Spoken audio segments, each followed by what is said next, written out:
This is episode 7 of my submission for the Great Guitar Build Off 2022. On this round, we're going to be diving into fretwork and all the different steps that it takes to achieve a solid, playable neck. I will admit from the start that I'm still very much a beginner in learning all these processes, so if you have any suggestions on how to do any of them more effectively, I'm always ready to learn and try new things. The first step is to radius the fret wire, and so I did that with a StewMac fret wire radius tool, and I found that it's best to place a curve on the fret wire that's just slightly larger than the radius of the fretboard, and that seems to help the fret wire grip the fretboard a bit more. After that, the next step is to cut the individual frets roughly to size. I generally like to cut these about 1/8 of an inch longer than the width of the fretboard.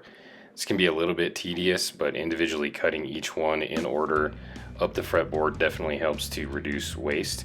And on this build, I'm using some extra jumbo frets to kind of go along with the super strat vibe that I've been going for.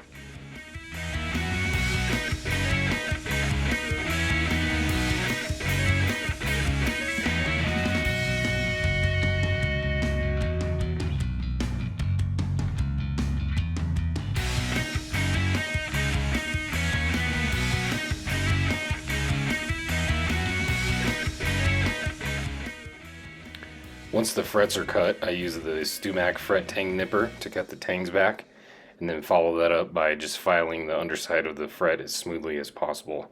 So this helps to have a low profile on the side of the fretboard, and just to make the side of the fretboard look as clean as possible.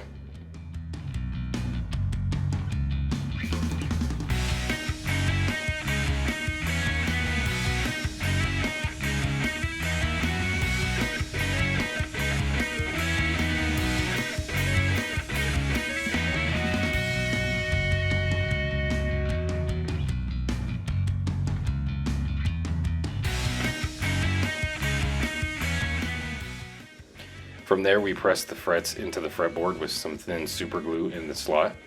Adding the glue helps to minimize the risk of what's called dead fret, where there's space between the fret inside the slot and the fretboard itself.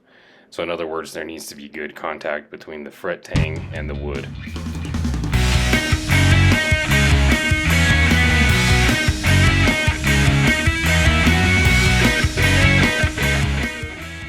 And then once all the frets are installed into the fretboard, it's a pretty quick process to go through and just nip the ends of the fretboard, as well as bring the frets flush with the side of the fretboard with a file.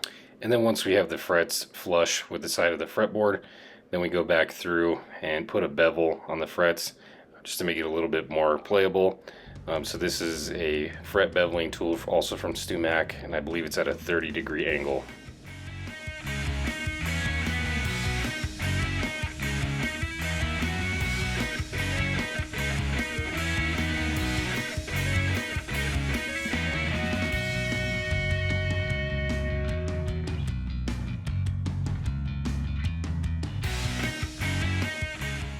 As I mentioned earlier, I'm still learning how to properly do fretwork, but one of the best videos that I've come across is from Mark Gutierrez, who has a video about data-driven fret leveling.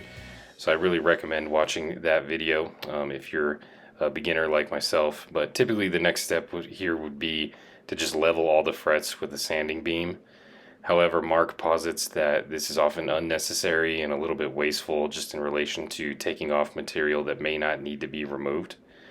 So I really like his method, and essentially you review each individual fret first to identify and mark where you have any high spots. And so that's done with a fret rocker, as you can see here, and you just mark the areas that are high with one color, and then the ones that are not, that don't need any leveling, you mark that with another color next to the fret. So in the end, what you end up with is a situation where you know which areas need material removed and which ones don't.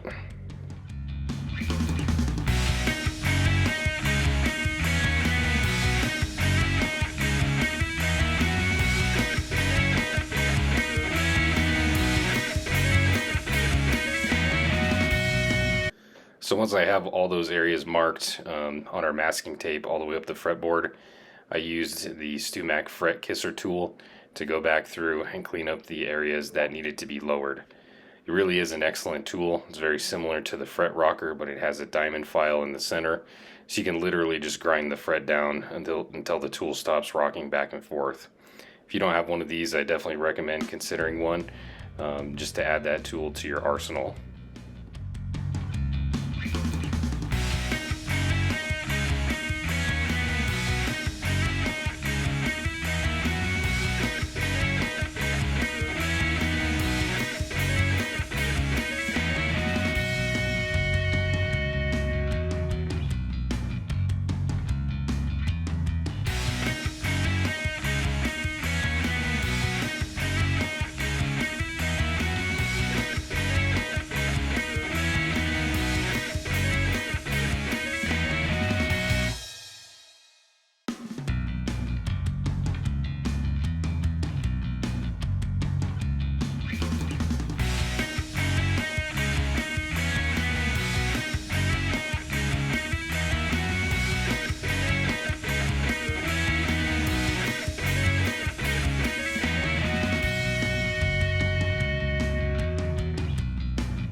The last few steps are pretty simple. Firstly, I went back over the frets that had some material removed with a crowning file just to reestablish the proper curve on the fret. I'm still practicing this skill for sure, but at the end, you want to have a very fine point where the fret reaches its crown.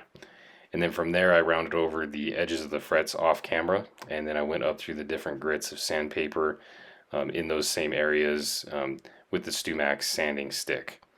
Then finally I just followed that up with some polishing compound and removed the tape, and that's pretty much it. So thank you guys for watching this and tracking along with this build. Definitely been enjoying watching everybody's GGBO videos so far this year, and I'm also looking forward to seeing the final products from everyone.